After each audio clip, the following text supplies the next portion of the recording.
Snehal bhai, are you able to see my screen now? बोला अभी उसको चालू करने। अरे अभी वॉइस को क्या हो गया? Hello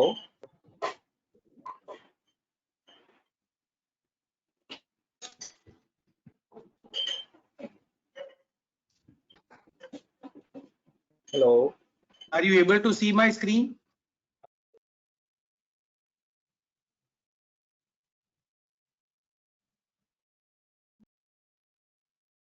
Miren bhai, are you able to see my screen? Yes. Okay, I'm sorry. Yeah.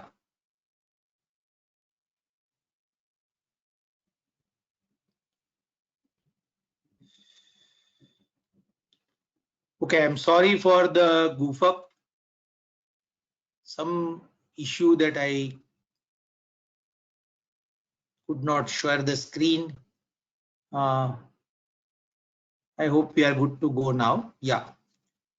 Okay, Sunil. So as I was saying, you can go to planning screen, Sunil. As I was saying, we have to take this as a session of planning modules first phase, wherein we are going to start from the SJO creation up to the allocation. And as I said, since SJO is interdependent, then next on before allocation onto bill of material. So we will touch upon that module that is a part of our materials, or we used to call it engineering module as well. So what you can see on your screen is the SJOs listed in order. I'll just also like to explain that SJO is a logical next step after the OA that we have seen on in our first session of CRM.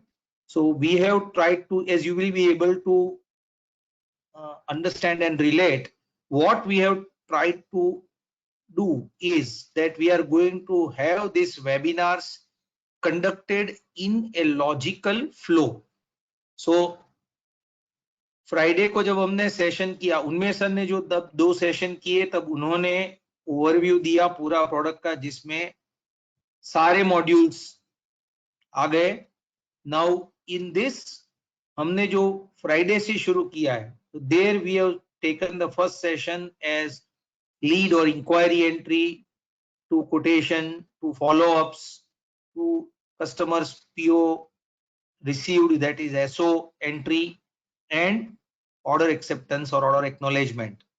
So once the order has been accepted as a part of the sales process by the sales team, as you all know, usually manufacturing companies would like to generate, which typically they call it work order, for the production planning and production people and relevant other department people to start acting upon.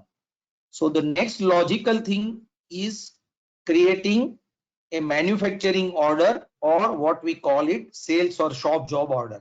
So SJO is an acronym of sales job order. It is a part of the planning module. You could say that it is the production order, as if you relate it with any other ERP system. So that's the manufacturing related or a production related order that we are creating. The difference that I would like to explain slightly more between OA and SJO is that OA, up to OA, customer may have asked for more than one saleable items, which are one machine and maybe some spares, or maybe multiple machines, maybe multiple spare items, which are manufactured spares. I will clarify, and I'll be very careful when I'm using the word spares, because spares can be classified into 2 separate categories: bought out spares and manufactured spares. So what we are referring to right now for SJO, SJO will be, as I said, used only where there is a manufacturing involved. So wherever there is a manufacturing involved, SJO will be required to be created. So SGO creation का जो काम है वो ओए का next logical step है, और SO में कस्टमर ने एक से ज्यादा आइटम का हमें ऑर्डर दिया है। ओए में जैसे मैंने बताया था, आप चाहो तो मल्टीपल ओए भी बना सकते हो, आइटम टू आइटम या तो क्वांटिटी का वेरिएशन करके। However, we have there is also a practice that many customers just create one OA because that becomes a reference number between customer and our customer. So that is user and customer for taking status of the tracking status of the customer order. But when the order has multiple manufacturable items, the items which requires manufacturing and dispatch, as you all can understand and relate, each manufacturing will item will necessarily have separate or distinct bill of material. That is why the relationship between OA and SJO is OA is one to SJO is many. So it is one to many relationship as far as OA to SJO is concerned. Further, SJO, there is, when we go to actual SJO screen, which is in front of you at the field level, we will talk about it. But what I would like to highlight is that SJO is created not just based on OA only. OA is one way to logically create an SJO and relate the customer order associated with it. However, there is also a facility of Sunil forecast order. बताओ.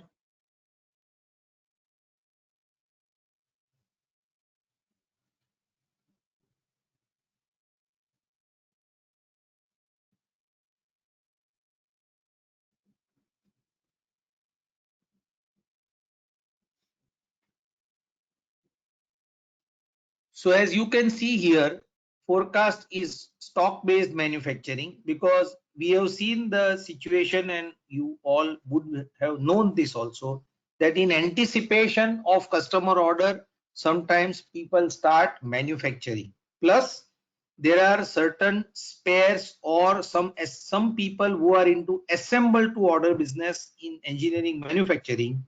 They sometimes have the components. They have two stages of the operation, that some components and assemblies they keep as a stock.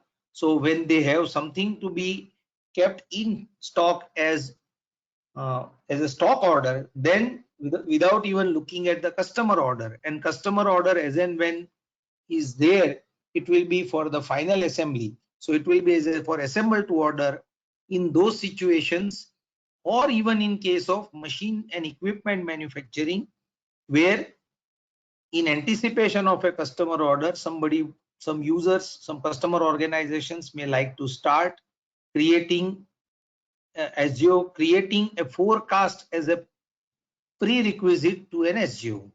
So SGO in our system can be generated through two routes. One, in logical sequence, like I said and I repeat, customer का order आया, उसके base पे से order acknowledgement हुआ, ओए के base पे से एसजीओ, और दूसरा फोरकास्ट का ऑर्डर हमने एंटर किया, जो कि प्लानिंग को सेल्स वाले ने या मैनेजमेंट ने कुछ टारगेट दिया है कि ये इतना तो आपको बनाना है, तो वो जो बनाना है वो है फोरकास्ट, और फोरकास्ट के बेस पे भी एसजीओ क्रिएट होता है, जिसको बोलते हैं हम एसजीओ बेस्ड आउट ऑफ फोरकास्ट. सो आगे आप जब हम साइकिल देखेंगे तब आपको पता चलेगा कि दोनों, एक बार एसजीओ बन गया, उसके बाद में चाहे वो फोरकास्ट से बना हो, चाहे वो कस्टमर ऑर्डर से बना हो, साइकिल और प्रोसेसेस रिमेन आइडेंटिकल. सो उसमें कोई ऐसा नहीं है कि फोरकास्ट से किया तो एसजीओ की सीक्वेंस अलग तरह चलेगी या साइकिल अलग तरह चलेगी, और कस्टमर ऑर्डर के बेस पे किया तो इसकी साइकिल अलग तरह चलेगी. फर्दर एक चीज मैं और भी क्लैरिफाई करना चाहता हूं, क्योंकि ये जो ट्रेनिंग या तो एक्सप्लेनेशन सेशन हम कर रहे हैं वो ज्यादातर not only from sales angle है, ये कस्टमर के वहां यूजेज से एंगल या इम्प्लीमेंटेशन एंगल से भी है। एक प्रैक्टिस जो हम फॉलो करवाते हैं हमारे कस्टमर से, the practice that we want our sometimes we recommend our customers to follow is irrespective of they have the customer specific order or not. Sometimes we tell them that you should create forecast based SJO only. There are two reasons for that. One, as all of you may be aware, आप लोगों में से कितने जो लोग ज्यादा engineering manufacturing से customer से इन्वॉल्व हैं, या तो डिस्कशन हुई है या तो हमारे जो एक्सपीरियंस से हमने देखा है, वो ये है कि कस्टमर्स के लिए सिचुएशन ये हो जाती है कि कभी कभी उनके एंड कस्टमर की प्रायोरिटी बदलती रहती है। उनके एंड कस्टमर की प्रायोरिटी बदलती रहती है कि उनका प्रोजेक्ट जिस लेवल पे था वो आगे नहीं बढ़ा, उनको कुछ ना कुछ दिक्कत हो गई, तो उनका मशीन जो है या इक्विपमेंट है वो डिले करना पड़ता है। उस टाइम में अगर हमने स्पेसिफिक कस्टमर की ओए की क्वांटिटी के सामने एसजीओ क्रिएट किया है, तो उसको मैनेज करना कस्टमर के लिए ये नामुमकिन नहीं है, लेकिन इसको मैनेज करना काफी मुश्किल हो जाता है। And to some extent sometimes it may become impractical, क्योंकि उसने जो मांगा है वो सब आपने आगे बिल ऑफ मटेरियल में उसके चेंजेस किए होंगे जो शायद दूसरे कस्टमर को उसके सिवा की कुछ जरूरत है। तो जहां पे डायनेमिक प्रायोरिटीज कस्टमर की रहती है, और ये हमारे एक्सपीरियंस में हमने ये देखा है कि ये काफी ये नॉर्म है कि कस्टमर्स की प्रायोरिटीज डायनेमिक होती है, उसके केस में हम दो चीज रेकमेंड करते हैं कस्टमर को कि आप हमेशा फोरकास्ट बेस्ड मैन्युफैक्चरिंग से आपका इक्विपमेंट का या मशीन का और एसजीओ का काम करिए। और दूसरा हम ये भी बोलते हैं कि एक दो system allows to create more than SJO quantity equivalent to forecast order or OA quantity for that item, it not more than that. फिर भी हम ये रेकमेंड करते हैं कि जब बिल ऑफ मटेरियल लेवल पे भी हमने ये देखा है कि डायनेमिक सिचुएशन होती है, कभी आपको इक्विपमेंट जो लोग फैब्रिकेशन से कनेक्टेड है उनको पता होगा कि दो आइडेंटिकल इक्विपमेंट हैं, बिल ऑफ मटेरियल सेम है, लेकिन कभी कभी कस्टमर के वहां जब इसको एंड कस्टमर के वहां मतलब अपने कस्टमर के, man I will always use customer, it will be our customers customer. तो हमारा जो कस्टमर है, कस्टमर के वहां जब ये इंस्टॉल होता है तब उसकी जो पोजीशन है उसके ऊपर कभी लेफ्ट राइट अलग अलग हो जाता है। ये नोजल यहां होने के बदले यहां होना चाहिए, या तो ये ओपनिंग यहां के बदले यहां होना चाहिए। ऐसा जो छोटा छोटा चेंज है, या तो इसमें एक एक्स्ट्रा ये लगेगा इसमें ये नहीं लगेगा वाली बात हो, या मशीन मैन्युफैक्चरिंग के केस में कभी ऐसी सिचुएशन हो जाती है कि एक पहले उसने एक पार्शियल डिलीवरी का भी केस होता है कि पहले आप एक मशीन दे दो। उस केस में ऐसा नहीं है कि आपकी एसजीओ क्वांटिटी से आप जितना खत्म नहीं करते आप नहीं भेज सकते। Yes, partial dispatch is allowed, लेकिन एक का एग्जीक्यूशन चालू हो गया। हमारा एक्सपेक्टेशन सिस्टम का डिसिप्लिन और कंट्रोल पॉइंट्स ऑफ व्यू से ये है कि एसजीओ में जो एसोसिएटेड बिल ऑफ मटेरियल होगा वो सैक्रोसेंट होगा उसकी पेरेंट क्वांटिटी के लिए।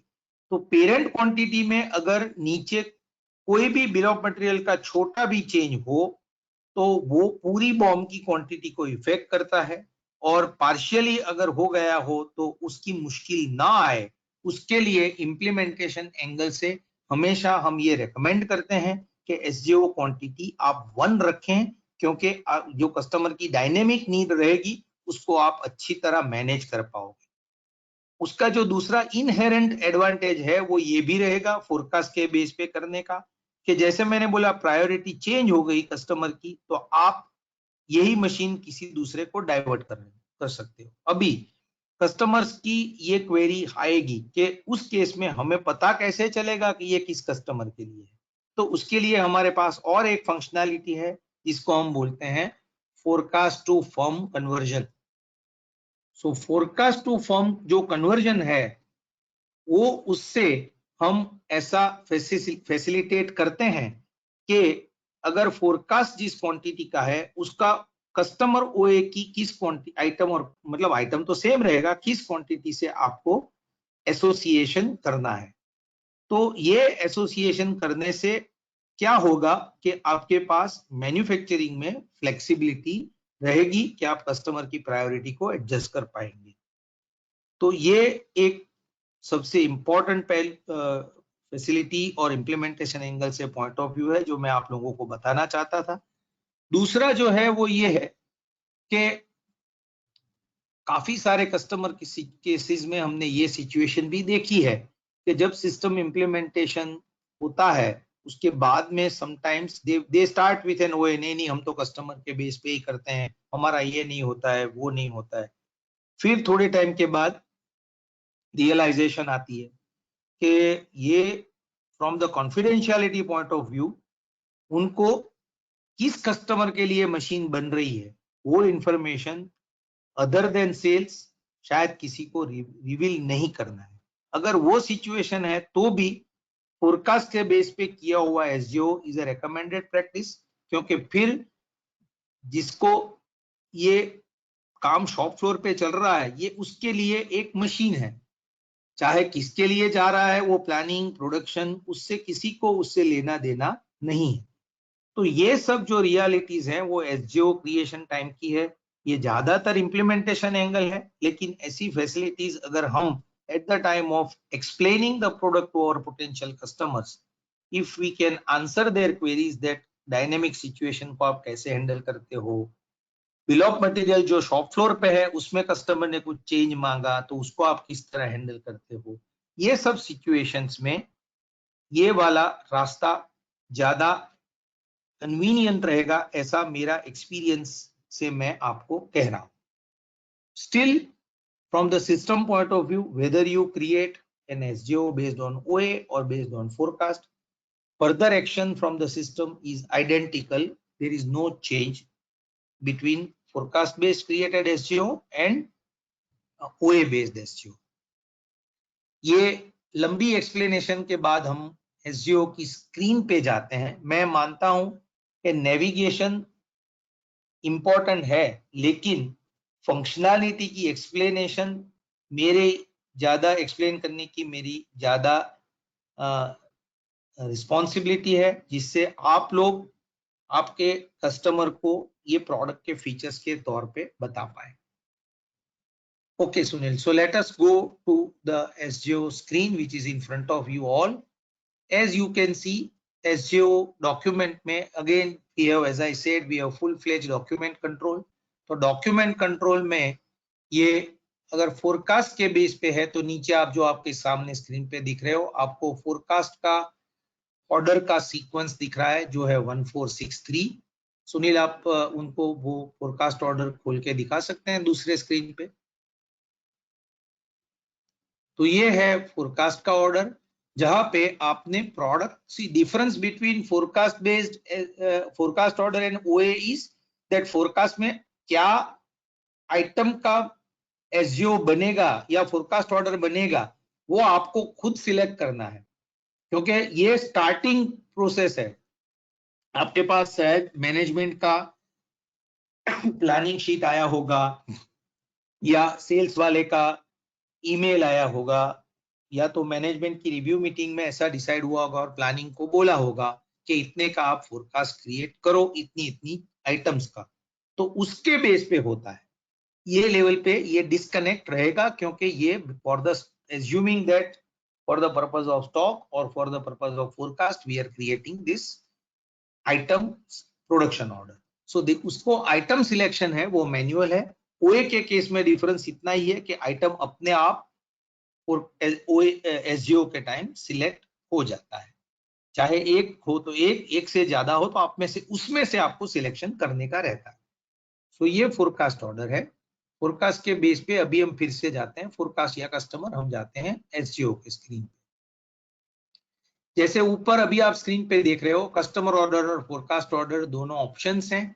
तो अभी हमने जो लिया वो फोरकास्ट का है। फोरकास्ट के सामने हम जब करते हैं तब सिस्टम, ये जो नंबर आप देख रहे हो, ये हम since we are in view mode, you are seeing the already generated transaction. But अगर आप ऐड मोड में जाएंगे तब आपको पता चलेगा कि एसजीओ नंबर कोई भी डॉक्यूमेंट के लिए हो, ये खाली मैं एसजीओ की बात नहीं कर रहा हूं, अक्रॉस द सिस्टम, जैसे मैंने बताया, जब ऐड मोड में है तब डॉक्यूमेंट नंबर जो डॉक्यूमेंट कंट्रोल का लॉजिक ईआरपी एडमिनिस्ट्रेटर ने मैनेजमेंट के डायरेक्टिव के ऊपर सेट किया है, उसी तरह नंबर जनरेट होगा। अगर ऑटो है तो, मैन्युअल है तो यूजर को खुद डालना है। और हमारा रेकमेंडेशन, जैसे मैंने परसों बोला था, वो ऑटो का है। तो ये 7060 जो आपके स्क्रीन पे दिख रहा है वो एसजीओ का नंबर है, एसजीओ की डेट है, और नीचे जो दिख रहा है वो फोरकास्ट ऑर्डर है, और इसके नीचे जो दिख रहा है वो है एसजीओ की आइटम डिटेल्स। जैसे मैंने बताया, SGO item manufacturing item specific create होता है, तो उसकी जो आइटम है वो हमने ली है, उसकी जो क्वांटिटी है वो हमने ली है, और उस क्वांटिटी के बेस पे जो एसजीओ नंबर जनरेट हुआ है वो है 7060। ओए और फोरकास्ट से क्रिएट हुआ एसजीओ में और एक डिफरेंस है जो मैं आपको बताना चाहूंगा। एक ये है कि ओए जब हम बनाते हैं तब ओए में हमारे पास प्रीवियस ट्रांजैक्शन से जो लॉजिकल फ्लो है सिस्टम का, उसमें कस्टमर के ऑर्डर के टाइम पे हमारे पास ऐसा फील्ड है जो हमने परसों देखा था। व्हेन आई से परसों, what I mean is Friday, sorry, Friday को हमने देखा था कि कस्टमर ने जो डिलीवरी डेट इंडिकेट की है उसको हम बोलते हैं डिलीवरी डेट, जो एसओ एंट्री के टाइम पे दी जाती है। हमने जो उसको कमिट किया वो डेट को हम बोलते हैं कमिटेड डिलीवरी डेट, जो ओए में एंट्री करनी होती है। तो अगर ओए के रेफरेंस से एसजीओ क्रिएटेड है तो सिस्टम में हमने ऐसा प्रोविजन रखा है कि अगर हमारी कमिटेड डिलीवरी डेट, वो ऐसा समझ लो कि 31 मई है, तो सिस्टम एसजीओ की कंप्लीशन डेट है वो 30 मई से आगे नहीं लेने देगा। ये सिस्टम समझेगा कि 31 में अगर हमें कस्टमर को देना है तो इसका डेट एक दिन पहले रेडी होना चाहिए, उस समझ के आपको एसजीओ की कंप्लीशन डेट आएगी। उससे आप एडवांस कर सकते हैं, आगे पहले ला सकते हैं, पीछे नहीं ले जा सकते। पीछे ले जाने के लिए आपको ओए का अमेंडमेंट करना पड़ेगा, क्योंकि हमने ये कंट्रोल और डिसिप्लिन दोनों रखा है कि प्लानिंग के लिए जब काम हो तब उनका और सेल्स का काम कोऑर्डिनेशन में चले। That is one. अगर फोरकास्ट से है तो नेचुरली हमें खुद डिसाइड करना है, या तो हमको मैनेजमेंट ने डायरेक्टिव दिया है कि इस दिन को मिलना चाहिए, उस केस में डिलीवरी डेट आपको खुद डिसाइड करनी है। तो ये एक चीज आपको बताना था। SGO is nothing else but a container of starting the manufacturing activity. SGO can be for a machine or an equipment, or it can be for a manufactured spares as well. ये मैं आपको clarify करना चाहता था। Correct?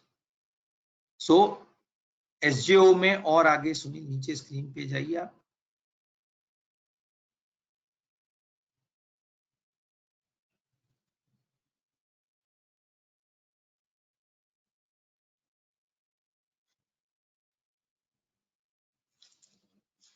सो ये item हो गई, delivery date आ गई, कमिटेड डिलीवरी डेट आ गई।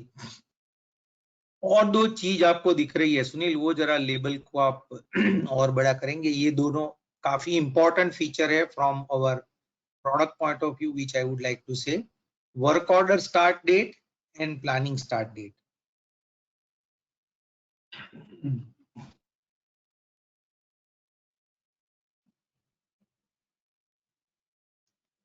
ये इसका जो ये कन्फिगरेबल फील्ड है, ऐसा नहीं है कि हर एक कस्टमर के वहां इसका यूज होगा, लेकिन सिस्टम में ऐसा प्रोविजन है कि अगर कंपनी बहुत अच्छे लेवल पे ऑर्गेनाइज्ड है और उनकी दो एक्टिविटी, मटेरियल प्लानिंग की और प्रोडक्शन प्लानिंग की, इंडिपेंडेंटली अच्छी तरह चल रही है, then there is a control that can be established कि जो एसजीओ आप बना रहे हैं उसको मटेरियल के तौर पे कब से प्लानिंग में लेना है।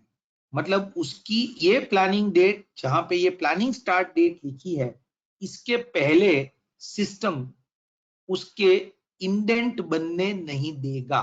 हमारा आगे का one of the sessions is going to be our MRP engine called autoshop. तो उस टाइम पे बात होएगी, लेकिन मैं खाली आपको बता दूं कि planning start date is the start date only on that date, or after that material planning people can start acting on the indent and indent based purchase order creation. Similarly work order start date का मतलब ये है कि आपको ये एसजीओ तो आ गया है, लेकिन कंपनी को मालूम है कि इसके मटेरियल के लीड प्रोक्योरमेंट के लीड टाइम में, जो ऐसी कंपनीज की मैं बात कर रहा हूं जो स्ट्रिक्टली जॉब बेस्ड प्रोक्योरमेंट ही करते हैं, ऐसा भी फीचर हमारे सिस्टम में है। जॉब बेस्ड प्रोक्योरमेंट का मतलब ये है कि वो लोग कभी कुछ, मतलब I am not talking of hardware and consumable items, but जो लार्जली आइटम्स कंपनी को चाहिए, जो ए क्लास बी क्लास आइटम जिसको जनरली बोला जाता है, मैं यार न्यू होराइजन के तौर पे ए क्लास बी क्लास नहीं बोलूंगा because it is a dynamic thing, but जो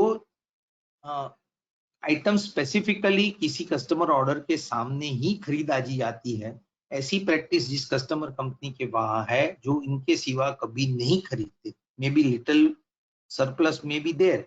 So for such customer cases, I am saying that they may want to buy the material only when based on the customer delivery date का जो उसको indication है, उसके ऊपर ये लोग material की लीड टाइम को ध्यान में रखते हुए प्लानिंग स्टार्ट दे सकते हैं।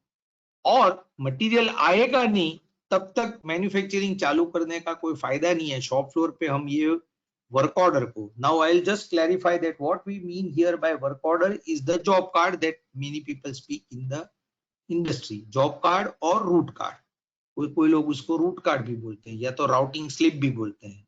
तो ये जो वर्क ऑर्डर या राउटिंग की जो फैसिलिटी है, वो मतलब when do you want to actually start the production activity on the shop floor.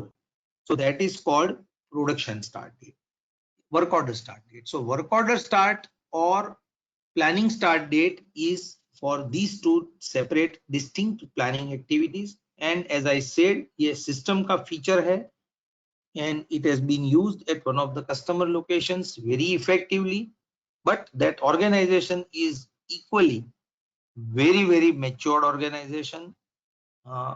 And it's that they have the team that do it that way. So whenever we carry out the implementation from our team, as well as whenever you people are going to be involved in that activity, या तो आपकी team से कोई involve होता है, तब ये चीज ध्यान में रखनी जरूरी है कि किसको क्या यूज करना अच्छा रहेगा, किसको क्या यूज करना अच्छा नहीं रहेगा।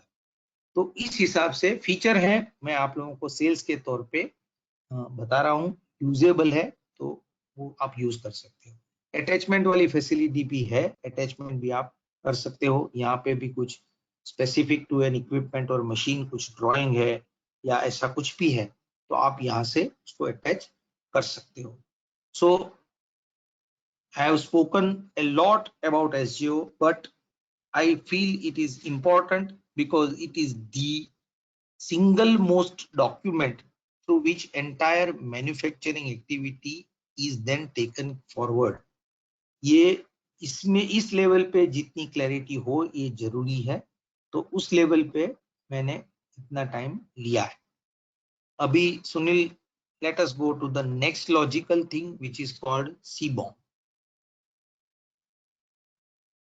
As you can see on your screen,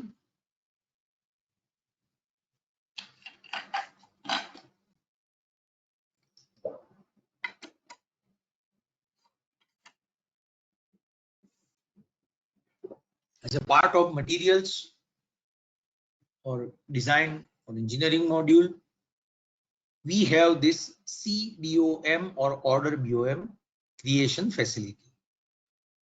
as I said, SGO 2 रास्ते से क्रिएट होते हैं, लेकिन इसके आगे की प्रोसेस सेम है। सीबॉम के लिए मैं खाली आपको एक छोटा बैकग्राउंड देना चाहता हूं। उसका बैकग्राउंड ये है कि सिस्टम में हमारे पास जैसे आइटम मास्टर है, ऐसे ही हमारे पास बिल ऑफ मटेरियल क्रिएट करने की भी फैसिलिटी है, जिसको हम बोलते हैं standard product structure. Standard product structure का मतलब ये है कि नॉर्मली डिजाइन ने जो क्राइटेरिया जो डिसाइड किया है अपने इंजीनियरिंग डिजाइन ने कंपनी में कि ये मशीन स्टैंडर्ड मॉडल में जब बनेगा तो ये चीज उसमें इंक्लूडेड होगी। ये hierarchical multi level bill of material है जो डिजाइन ने बनाया है और डिजाइन के रिस्पेक्टिव सीनियर आदमी ने, जिसको अथॉरिटी है, उसको उसने अप्रूव किया है। ये जो 2 प्रोसेसेस है, इसको हम बोलते हैं product structure creation and product structure freeze. ये जब फ्रीज का जो मतलब है, मतलब कि जो बिल ऑफ मटेरियल जिस लेवल पे बनाया वो लेवल पे जब डिजाइन के यूजर ने इसको फ्रीज किया, नॉर्मली ये बॉटम टू टॉप का अप्रोच है। अगर ये आपके जो स्क्रीन पे दिख रहा है, ऐसे एक छोटा representative bill of material computer का है, तो कंप्यूटर में जैसे आप देखेंगे, सुनील सबको कोलैप्स कर दो पहले प्लीज। ये इसको, हाँ, ये नहीं, उसके नेक्स्ट लेवल से।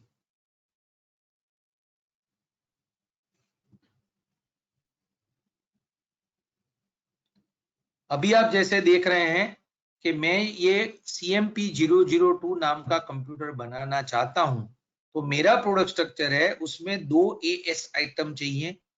CAB001 that is cabinet. यहाँ पे आपको ये बिल ऑफ मटेरियल दिख रहा है। कंप्यूटर कैबिनेट दिख रहा है, जो M है मैंडेटरी आइटम है।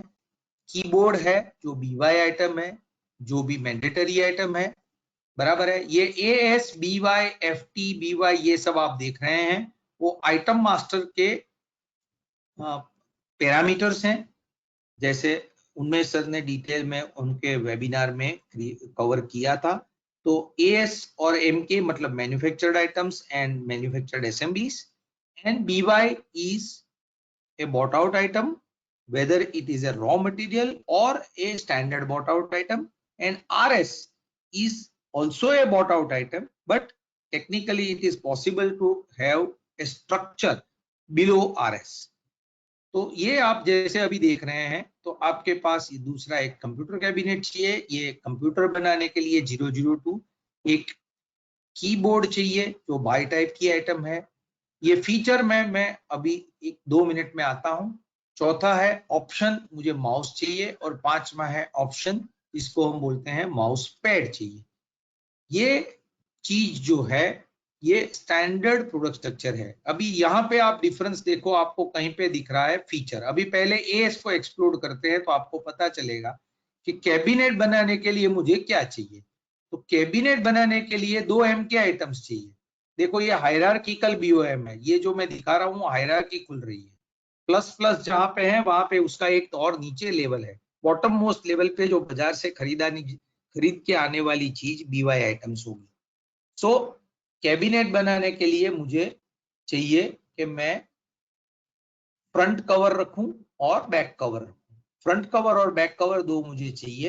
ये एक रिप्रेजेंटेटिव बिल ऑफ मटेरियल है, छोटा सा, मैंने जैसे आपको बताया, don't relate it with the actual cabinet. ये मुझे अगर बनाना है तो मुझे ये MS शीट चाहिए। देखो जिसके ऊपर मैं क्लिक कर रहा हूं उसके नेक्स्ट लेवल का चाइल्ड और उसकी इंफॉर्मेशन मुझे यहाँ पे दिख रही है। तो मुझे ये पता चलता है कि अगर मुझे फ्रंट कैबिनेट बनाना है तो मुझे MS की 3 mm की शीट चाहिए, और कितनी चाहिए उसकी क्वांटिटी जो है वो यहाँ पे लिखी जाती है कि इतने वेट पे ये चाहिए। इसके में और आगे एक्सप्लेनेशन आएगा, वो हम सीबॉम में देखेंगे। और ये बैक कवर की बात है, तो अगर बैक कवर बनाना है तो भी मुझे वही MS 3 mm शीट चाहिए, और ये लेवल पे हमें समझना है। अच्छा, अभी फीचर क्या है, तो ये भी मैं आपको समझा देता हूं, लेकिन इसके लिए हम चले जाते हैं फीचर और ऑप्शन के लिए हम चले जाते हैं सीबॉम की स्क्रीन पे, तो वहां आपको ज्यादा आसान होगा। तो सीबॉम की स्क्रीन पे अगर हम जाएं तो मैं आपको बताऊं, सुनील, सीबॉम की जो स्क्रीन है वो ऐड या एडिट मोड में खोलना प्लीज। आइडियली ऐड मोड में खोलना, अगर आपके पास ऐसा कोई एसजीओ है तो।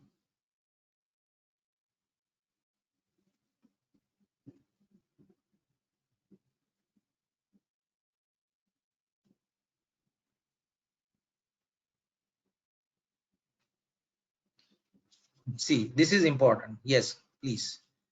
ये एसजीओ हमने सिलेक्ट किया, एसजीओ जो हमने सिलेक्ट किया वो एसजीओ की डेट के ऊपर से ये आइटम आया कि जिसमें CMP 00 है, 5 क्वांटिटी बननी है, और 5 क्वांटिटी बननी है, उसका OA नंबर क्या था वगैरह सब आ गया। अभी जो इंपॉर्टेंट चीज है वो हमें नीचे जाना है, selection of features and options. Sunil थोड़ा ऊपर, हाँ ये उसको वो स्ट्रक्चर को कोलैप्स मोड में रखो, एस वगैरह को सब पहले लेवल पे, हाँ बंद कर दो और नीचे भी बंद कर दो। हाँ देखिए, ये आपके जो स्क्रीन पे दिख रहा है, इसको जरा please look at it very very critically. ये जो है कलर कोडिंग तो हमने स्क्रीन पे किया ही है, लेकिन ये जो है CMP 002 के लिए आपको दिख रहा है CAB 001, KEY 001 मतलब कैबिनेट चाहिए, कीबोर्ड चाहिए। अभी अलग कलर में आपके पास दिख रहा है, वो दिख रहा है वो है फीचर, और उसके नीचे जो दिख रहे हैं वो है ग्रीन कलर में लेसर माउस और माउस पैड। कलर पे मत जाइए, मैं खाली एक्सप्लेन ये कर रहा हूं कि क्योंकि इसकी इसकी ऐसा कलर देने का रीजन क्या है वो मैं बताना चाहता हूँ। जो ऊपर के 2 रो हैं, 3 में आप देख रहे हो कि 3 में ऑलरेडी सिलेक्शन है ही। नीचे जाओ सुनील फिर से, और नीचे, और नीचे। नहीं नहीं, वो देखना था, अभी जो स्क्रीन था वही देखना है। और प्लीज स्क्रॉल डाउन, या बस do it. Maybe you are, because this control is not working properly. Okay. So ये जो है CAB 001 और KEY 001 कैबिनेट, कंप्यूटर और कीबोर्ड, ये दो का कलर अलग इसलिए है क्योंकि ये मैंडेटरी आइटम्स हैं, जैसे मैंने प्रोडक्ट स्ट्रक्चर के टाइम पे आपको बताया था। तो ये मैंडेटरी आइटम्स हैं, इसके लिए इसके दोनों में सिलेक्शन में टिक है। तीसरा जो आइटम है उसका कलर भी अलग है, टिक है, जिसको बोलते हैं हार्ड डिस्क फीचर। अभी फीचर क्या है ये आपको समझना जरूरी है। फीचर ऐसी फैसिलिटी है सिस्टम में कि आप हार्ड डिस्क तो देना पड़ेगा, कंप्यूटर देना है तो बिना हार्ड डिस्क के तो ये चलेगा नहीं, लेकिन हार्ड डिस्क में मैं कस्टमर को ऑप्शन दे रहा हूं या कि आपको ये वाला साइज लेना है या वो वाला साइज लेना है, या तो ये वाला ब्रांड लेना है या वो वाला ब्रांड लेना है। ऐसी जब ऑप्शन हो तब कस्टमर को सिलेक्शन के लिए जो फैसिलिटी दी, जो बिना हार्ड डिस्क के नहीं हो सकता, मैंडेटरी है, इसके लिए उसकी टिक तो है, लेकिन उसमें ऑल्टरनेटिव हो सकता है। So this is where we support the concept of alternative item in the bill of material. ये चीज सेल्स के लिए भी इंपॉर्टेंट है, सेल्स मतलब कस्टमर के सेल्स टीम के लिए समझना कि किस किस चीज में हमारे डिजाइन वालों ने ऐसा प्रोविजन किया है कि ये आइटम तो चाहे मैंडेटरी है लेकिन हम उसका ऑल्टरनेटिव हमारे एंड कस्टमर को दे सकते हैं। तो उसके लिए ये फैसिलिटी है कि चाहे आप वन टाइप की हार्ड डिस्क लो या दूसरी टाइप की हार्ड डिस्क लो, दो में से एक लो, लेकिन हार्ड डिस्क लेना कंपलसरी है। तो ये सिलेक्शन जो लोग स्टैंडर्ड प्रोडक्ट स्ट्रक्चर में है, तब जितने जितने ऑल्टरनेटिव्स हैं फीचर के वो सब डिफाइन किए जाते हैं और एक को डिफॉल्ट बनाया जाता है उसके आगे जब सीबॉम की स्क्रीन में हम, ये स्क्रीन जो आपके सामने है वहां पे हम हैं, तब ये क्लैरिटी जो जिसको ये फंक्शन का राइट दिया गया है, नॉर्मली ये किसके पास रहता है, जो डिजाइन को और डिजाइन के रिलेटेड फीचर्स को ठीक तरह समझता हो। सो अगर ये प्लानिंग वाला कर रहा है या प्रोडक्शन वाला कर रहा है तो भी उसका डिजाइन की अंडरस्टैंडिंग ठीक तरह होना जरूरी है। Ideally, this has to have be dealt by the design team and in close coordination with what has been desired by the customer, which is ultimately conveyed to planning through planning. So ये feature item का selection इस level पे design जो जिसको ये authority है वो करता है। तो दो में से एक लेना कंपलसरी है। अभी we go to the last two where we say that green colour वाले जो चीज हैं, सुनील आप इसका ही आप प्रोडक्ट स्ट्रक्चर वाला स्क्रीन भी दिखा दो ना, जो खुला ही था शायद, नहीं है तो खोल के दिखा दो।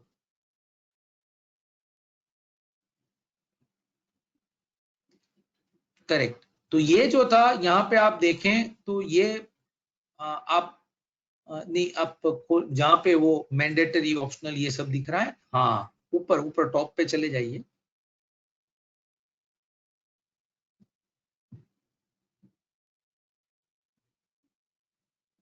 Oh sorry, somehow I logged out. I'm sorry, I did some mistake.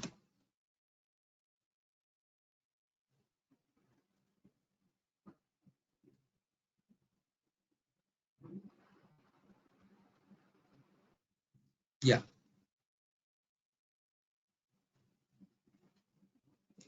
Yeah. So जहां पे मैंडेटरी आइटम और फीचर आइटम है और ऑप्शनल आइटम है, मतलब ये आइटम कस्टमर मांगता है तो ही मैं देता हूं। जैसे मैंने बोला आपको ये लिटरली नहीं लेना है, ये बिल ऑफ मटेरियल को कंसेप्ट की तरह लेना है।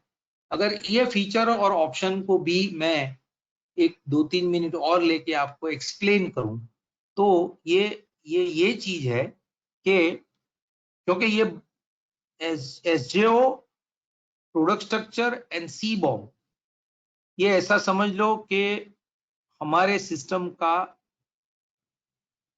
बहुत इंपॉर्टेंट है मटेरियल प्लानिंग और बिल ऑफ मटेरियल, और आगे किस कस्टमर ऑर्डर के सामने किस एसजीओ में क्या क्या मटेरियल गया था उसकी ट्रेसेबिलिटी, जो कुछ भी समझो उस सबको समझ के ये जो है वो ऐसा समझ लो कि ये बहुत ज्यादा इंपॉर्टेंट। अगर मैं हार्ट बोलूं तो ये सही नहीं है क्योंकि हार्ट नॉर्मली एक ही होता है, लेकिन ऐसा समझ लो कि it is very very important feature of our system.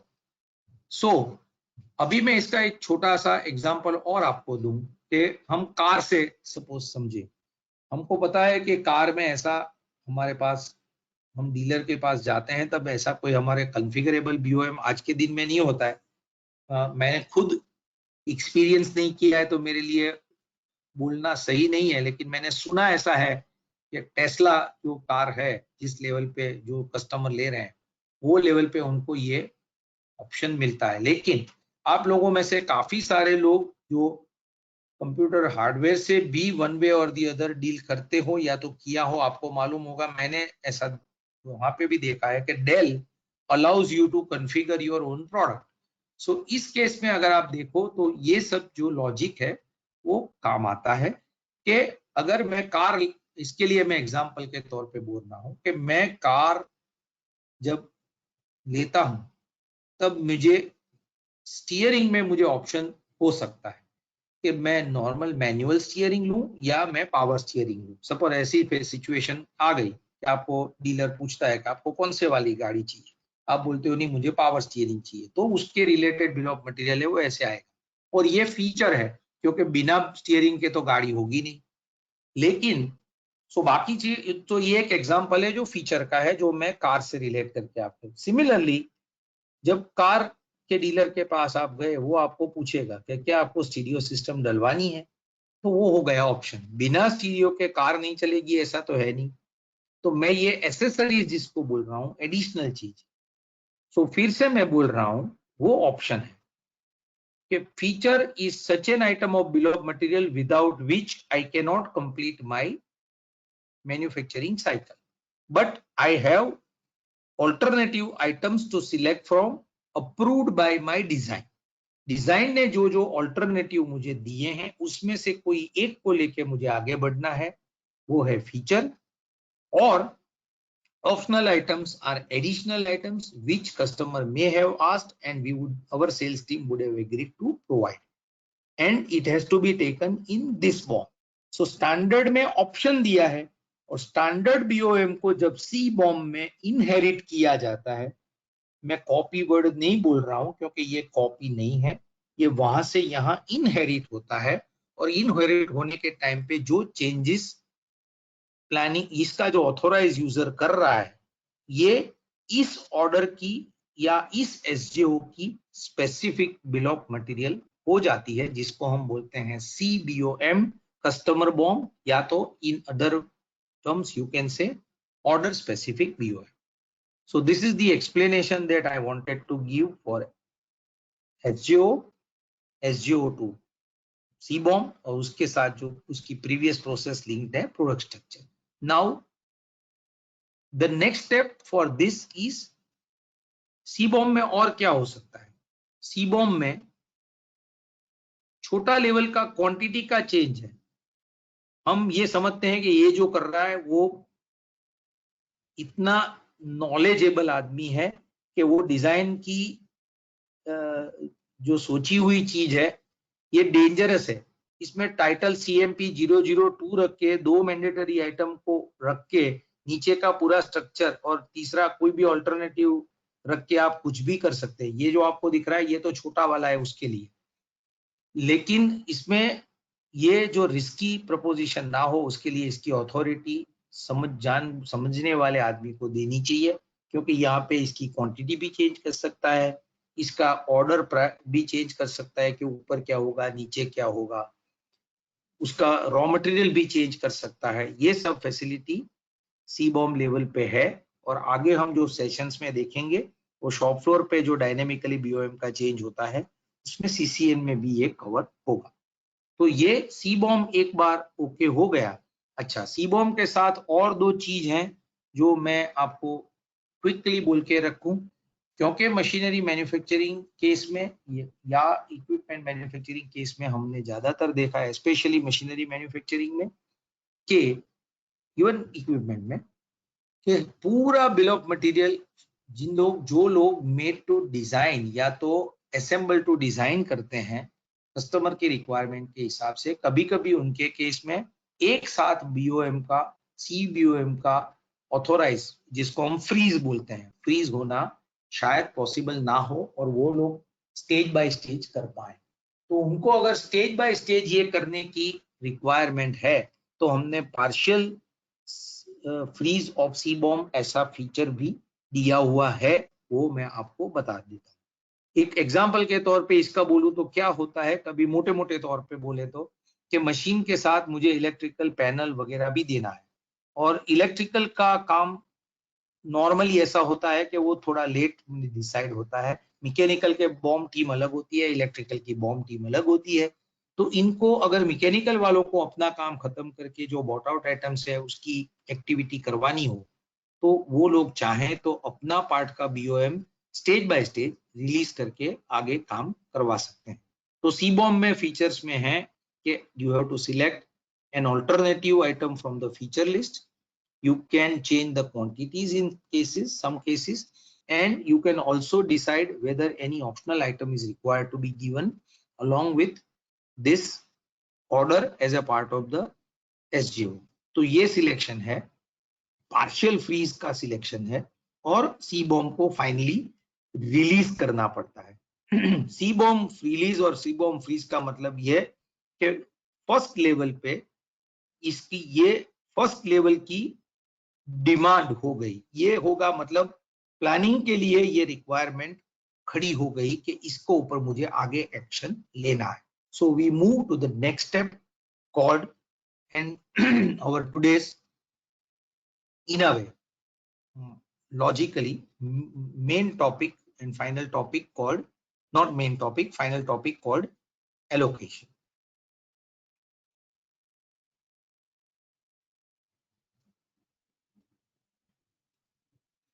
आपके स्क्रीन पे जैसे दिख रहा है, सुनील भाई एक बार फिर से प्लानिंग के स्क्रीन पे आप जाइए तो ब्रॉडली हम वो मेनू भी दिखा दे बाकी के। देखो जैसे फोरकास्ट ऑर्डर आपके सामने दिख रहा है जो अभी हमने दिखाया, convert to forecast to firm, वो मैंने आपसे बात करी है। फोरकास्ट ऑर्डर का कैंसिलेशन हो सकता है, तो एसजीओ अगर नहीं बना है तो, नहीं तो फिर एसजीओ को लॉजिकली ऐसा है कि कुछ भी काम पहले किया हुआ को उसको ऑल्टर करना हो तो सिक्वेंशियली बैकवर्ड सीक्वेंस में जाना पड़ेगा। एफओ कैंसिल करना है तो मुझे एसजीओ बना है तो वो भी कैंसिल करना पड़ेगा। एसजीओ से सीबॉम बना है, आगे एक्टिविटी, मतलब ऐसे बहुत सारे कंट्रोल्स बिल्ट है।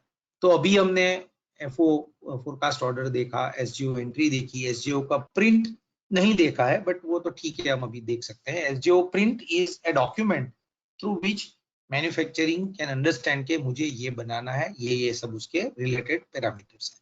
Now we go to the next thing called allocation oblique work order creation, but I would like you to focus on the first part, that is allocation.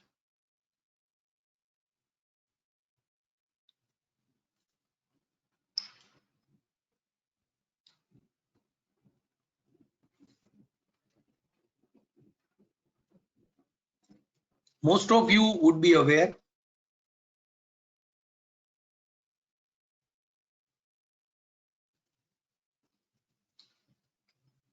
that all standard ERP systems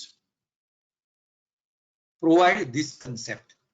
This concept is nothing but reserving the material against this particular SGO and marking it as reserved, so that for other SGOs this material is considered as ये मेरे पास जैसे नहीं है। ऐसा समझ लो कि let us relate it with a business normal अपनी सबकी रियलिटी कि I have 10,000 rupees right now and I need to pay to different people which is coming to say 15,000। मेरे पास 15,000 आएगा तो मैं दे सकता हूं, तो मुझे कुछ एलोकेशन करने की जरूरत नहीं है। लेकिन एलोकेशन का मतलब ये है कि मेरे पास जो मटेरियल अवेलेबल है इसमें से मुझे प्रायोरिटी में इस एसजीओ को क्या देना है जो रिजर्व हो जाएगा, और ये रिजर्वेशन की एलोकेशन की प्रोसेस के बाद बचा हुआ मटेरियल मैं नेक्स्ट एसजीओ के लिए अवेलेबल कर सकता हूं। तो ऐसा समझो जैसे मैंने बताया कि 10,000 हैं और तो मुझे पहले मेरे को पता है कि ये मेरा क्रिटिकल, ये मेरा काम पहला है जो स्टैट्यूटरी पेमेंट है वो मुझे करना ही है। तो आप किया नहीं है आपने फिजिकल, जब प्लानिंग कर रहे हो तो 5,000 उसके लिए अलग रखो, 3,000 दूसरे के लिए रखो, फिर 2,000 जो बचा तो आपको पता चलेगा कि ठीक है मेरा एक का किसी का और एक किसी का 5,000 का पेमेंट है 15 में से, लेकिन और जो है वो मेरे 1,000 वाले भी दो हैं।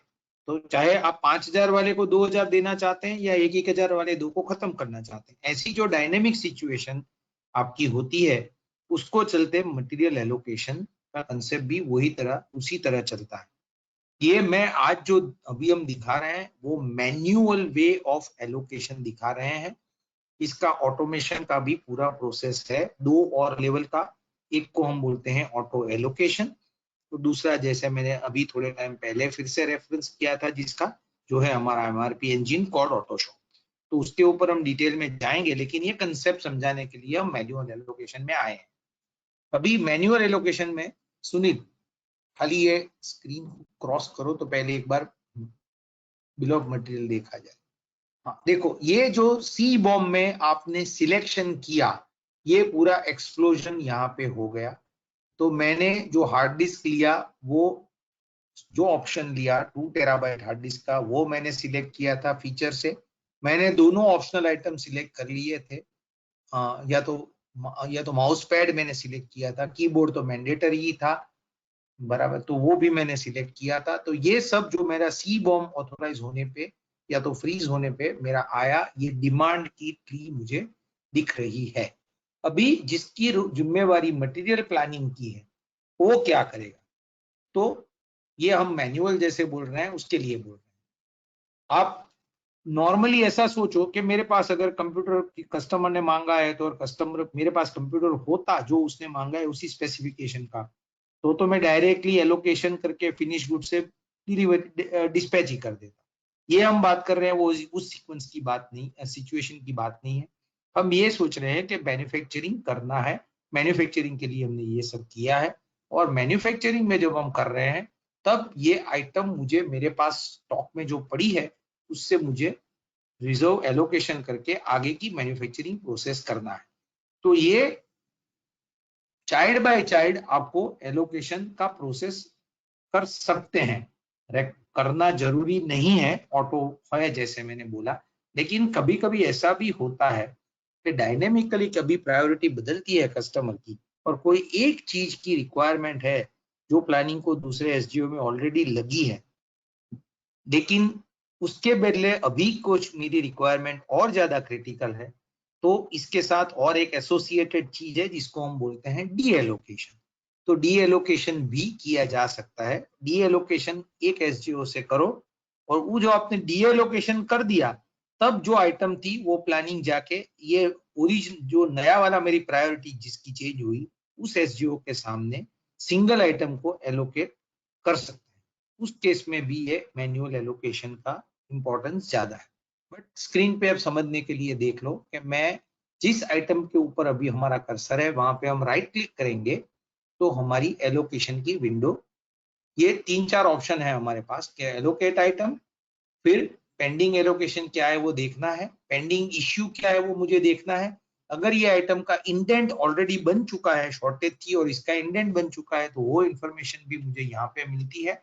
और इस आइटम को जाएगा अल्टीमेटली कौन से जॉब कार्ड में या वर्क ऑर्डर में, तो फ्रंट कवर में, उसकी पेंडिंग वर्क ऑर्डर आइटम में कहाँ लिस्ट में है ये भी मैं देख सकता हूँ। But we are focusing right now for today's session on allocation, so let us go to allocate item. As I go to allocate item, जैसे उमेश भाई ने वेबिनार में डिटेल में शायद बात करी थी, हमारा ये टॉपिक अभी तक नहीं आया है, बट मैं ब्रीफली बता दूं कि सिस्टम में यूजर के पास, यूजर के साथ वेयरहाउस इसका कितने वेयरहाउस से वो मटेरियल कौन सी साइट के कौन सी वेयरहाउस का मटेरियल ये मैन्युफैक्चरिंग में यूज कर सकता है उसकी एक्सेस कंट्रोल दी गई है। तो ऐसा अभी समझ लें कि इसको ये 2 वेयरहाउसेस का ऑप्शन दिया गया है, उसमें से वो चाहे किसी भी मटेरियल को ये एलोकेट करके यूज कर सकता है। तो उसने ये देखता है, अभी आप देख रहे हो आपके सामने, एक मिनट ना सुनिए, एक मिनट, ये आपके सामने कैप्शन दिख रहा है फ्री ऑन हैंड और एलोकेटेड। इसका मतलब क्या है?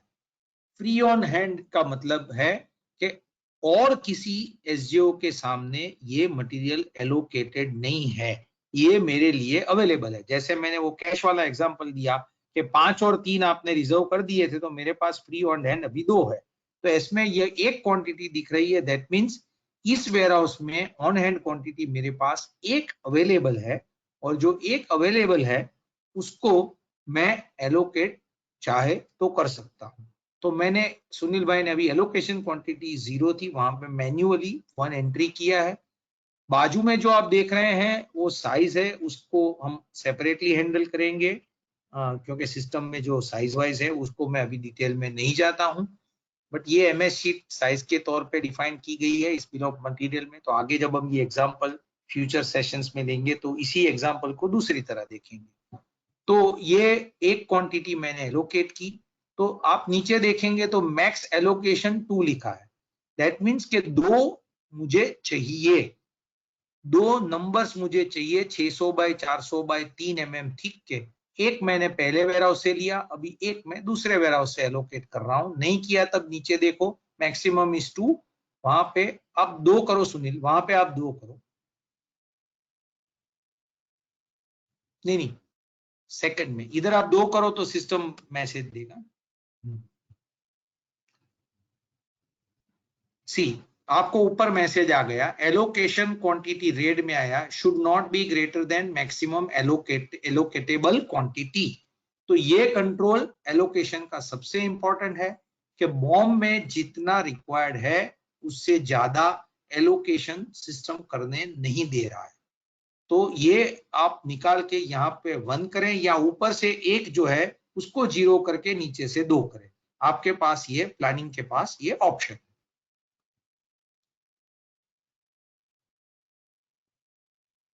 कर दो।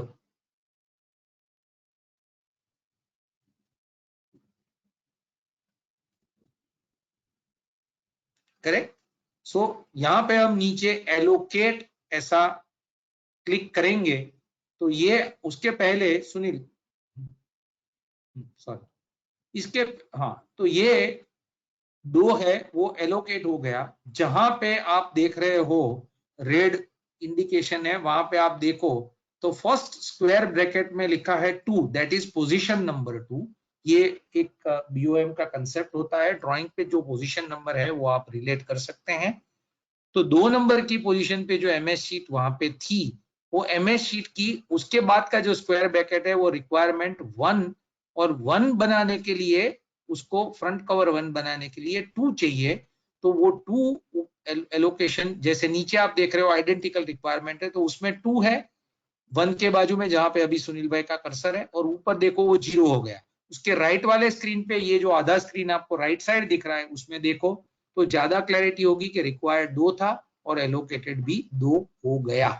तो ये आपको पता चलता है कि 2 रिक्वायर्ड था और 2 एलोकेशन हो गया। सो this is the concept of allocation. You can one by one allocate any item from the tree available to you. Normally this is recommended only to manage single level item priorities. Otherwise it is recommended to normally use auto allocation या तो auto show for the companies which are working slightly relatively systematically.